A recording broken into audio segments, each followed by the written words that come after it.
देख रहे news max और मैं हूं आपके साथ मुनमुन रहमान। रुझानों ने बंगाल समेत 5 राज्यों की तस्वीरों को साफ कर दिया है। 292 सीटों के रुझानों में बंगाल में टीएमसी ने बहुमत का आंकड़ा पार कर लिया है और वो हैट्रिक की जीत की ओर बढ़ती दिख रही है। आप अपनी स्क्रीन पर देख सकते हैं, बंगाल में टीएमसी 200 से अधिक सीटों पर लीड कर रही है। वहीं असम में भाजपा 126 सीटों में से 70 के पार दिखाई दे रही है, तो केरल में लेफ्ट को बहुमत मिल गया है। केरल में 140 सीटों में से एलडीएफ 90 से अधिक पर लीड कर रही है। तमिलनाडु में 234 सीटों में से डीएमके 136 सीटों पर बढ़त बनाती दिख रही है। पुडुचेरी में फिलहाल स्थिति साफ नहीं हो पा रही है, लेकिन बात पश्चिम बंगाल के चुनाव की।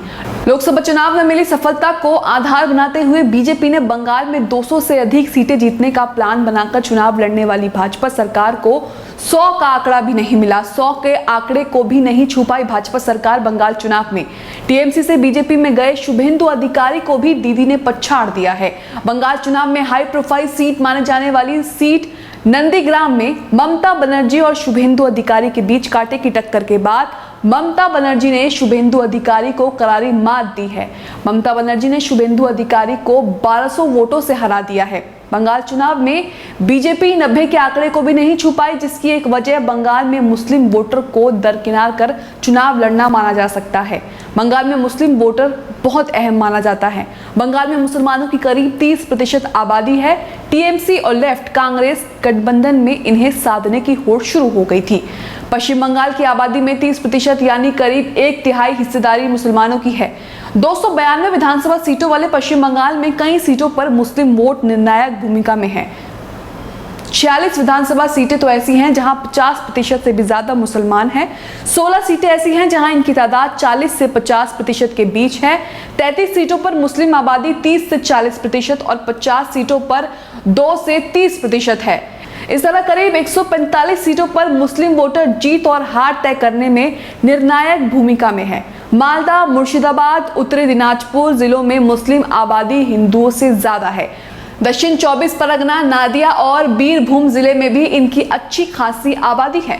बंगाल चुनाव में ममता बनर्जी की हैट्रिक से ये साफ अनुमान लगाया जा सकता है कि मुसलमानों का वोट सीधा दीदी के खाते में गया है। गौरतलब है कि प्रधानमंत्री का बंगाल चुनाव में ताबड़तोड़ रैलियां करने का कोई फायदा नहीं हुआ। प्रधानमंत्री के जुमलों का जादू बंगालियों पर नहीं चला। ममता बनर्जी की हैट्रिक के बाद प्रधानमंत्री के दीदी ओ दीदी जुमले पर तमाम नेता सांसद चुटकी ले रहे हैं। बंगाल से टीएमसी की लोकसभा सांसद काकोली घोष ने एक ट्वीट कर पीएम मोदी पर तंज कसा। काकोली ने अपने ट्वीट में लिखा, दीदी ओ दीदी बोलने वाला दादा आज कहां गया।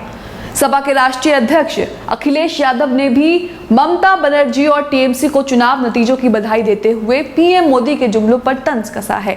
अखिलेश ने अपने ट्वीट में लिखा, पश्चिम बंगाल में भाजपा की नफरत की राजनीति को हराने वाली जागरूक जनता, जुझारू सुश्री ममता बनर्जी व टीएमसी के समर्पित नेताओं कार्यकर्ताओं को हार्दिक बधाई। ये भाजपाइयों के एक महिला पर किए गए अपमानजनक कटाक्ष दीदी और दीदी का जनता द्वारा दिया गया मुंह तोड़ जवाब है। ममता बनर्जी की हैट्रिक पर तमाम पार्टी के नेता बधाई देते नजर आए हैं। राजनाथ सिंह ने भी ममता की जीत पर उन्हें शुभकामनाएं दी। गौरतलब है कि पीएम मोदी समेत पूरी बीजेपी ने बंगाल चुनाव प्रचार में पूरी ताकत झोंकी। बीजेपी दावा करती रही कि वो 200 पार जाएगी, लेकिन हुआ क्या? बंगाल में सरकार बनाएगी। पीएम मोदी ने भी बंगाल में खूब मेहनत की और 20 रैलियां की। पीएम मोदी अपनी रैलियों में ममता बनर्जी को दीदी ओ दीदी कहकर तंज भरे अंदाज में उनकी आलोचना करते थे।